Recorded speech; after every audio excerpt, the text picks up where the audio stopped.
Nous le savons, le Festival de Cannes est un aperçu, un formidable panorama sur ce qui se fait de mieux sur la planète cinématographique. De ce fait, quelques-unes, la grande majorité en réalité, des meilleures œuvres annuelles y sont sélectionnées et les meilleurs cinéastes sont attendus sur la croisette chaque année. Comme dans tout festival, les sélections ne prêtent guère attention aux nécessités perceptives des films qui, tous, répondent à des logiques différentes. Le qualitatif est le seul critère qui ouvre les portes des sélections. C'est ainsi que, parfois, des œuvres aux qualités indéniables, mais qui ne s'accommodent guère de l'immédiateté festivalière, sont présentées au public et aux critiques. Souvenons-nous, par exemple, de films comme ceux de James Gray, de Wong Kar-wai, de Wu Xiaoxian et de tant d'autres encore. Il en résulte une défiance, une indifférence et un manque de considération que, malheureusement, la sortie en salle ne répare pas forcément. C'est exactement ce qui s'est produit avec L'histoire de ma femme, film réalisé par la cinéaste hongroise Ildikó Enyedi. Sa durée de 2h50, pour un film projeté en deuxième partie de festival, n'a certainement pas aidé, mais il est tout de même difficile de comprendre pourquoi, à de rares exceptions près, L'histoire de ma femme n'a bénéficié d'aucune véritable résonance médiatique, ou encore pourquoi la critique a boudé le film lors de sa présentation cannoise. C'est que le film, sans doute, nécessite une approche plus longue, plus apaisée. Il agit de manière sourde après le visionnage, ce qui, au regard de l'enchaînement des projections cannoises, ne permet pas à l'œuvre de demeurer suffisamment longtemps à l'esprit pour exister comme elle le devrait.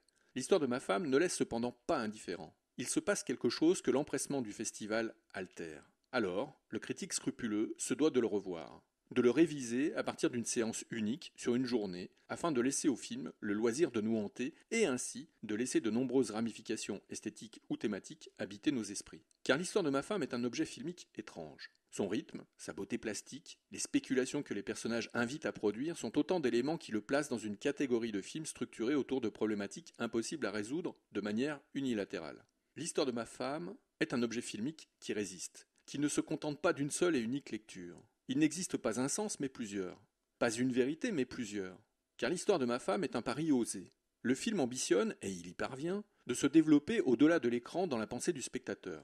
L'image suggère, incite à formuler des spéculations, des hypothèses. La réflexion et le souvenir du film moduleront le sens que chacun déduira.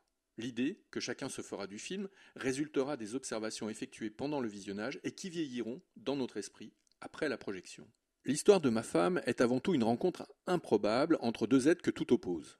Et pourtant, lui, Jacob Storr, interprété par Guy Schnaber, est un marin, un capitaine de cargo réputé sérieux et appliqué dans son métier. Elle, Lizzie, interprétée par Léa Seydoux, est une énigme, une incertitude, une apparition sublime et une malédiction. Jacob, assis dans un café avec un ami, promet à ce dernier d'épouser la première femme qui franchira le seuil de l'établissement. Entre alors Lizzie. Le mystère s'installe dès lors qu'elle accepte d'épouser Jacob. Avec l'entrée en scène de Lizzie, le spectateur commence à s'interroger. Avant, tout était évident, trop, sans doute. Maintenant, le film devient presque irrationnel.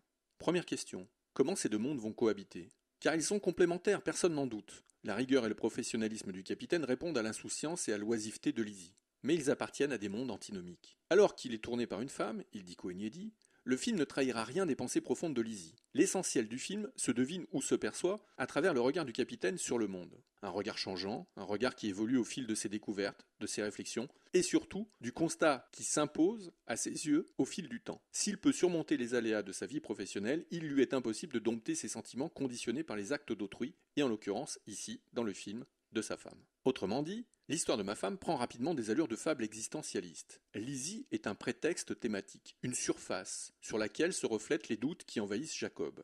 Vient alors le temps de plusieurs constats qui aboutissent à une conclusion protéiforme. Jacob ne peut pas tout maîtriser. Pour vivre sereinement, il doit accepter de ne pas tout savoir, de ne pas tout pouvoir régenter. Mais les questions soulevées touchent aussi à son intimité et aux sentiments qu'il éprouve pour Lizzie. Avec Lizzie, l'univers de Jacob se laisse pénétrer de nouvelles règles, de nouveaux comportements que le capitaine n'arrive ni à interpréter, ni à décoder. Il doit alors s'abandonner, se laisser porter par son épouse, experte en certains lieux et en certaines occasions mondaines. La grande réussite du film se situe précisément en ce point. L'incertitude qui gagne le capitaine est également celle qu'éprouve le spectateur dans la mesure où le film ne nous donne jamais accès aux pensées et aux motivations de Lizzie. Les questions se multiplient et les réponses ne sont pas fournies. Elles sont donc en chacun de nous. Le monde de Lizzie est fait de méandres et de circonvolutions abstraites, autant de mystères pour Jacob que pour le spectateur. Lizzie est libre. D'où la volonté de la réalisatrice, sans doute, de ne pas nous livrer trop d'éléments la concernant et d'en faire une énigme qui cristallise tous les enjeux du film. Ildikó Enyedi le sait. La liberté est un concept au contour flou et mouvant.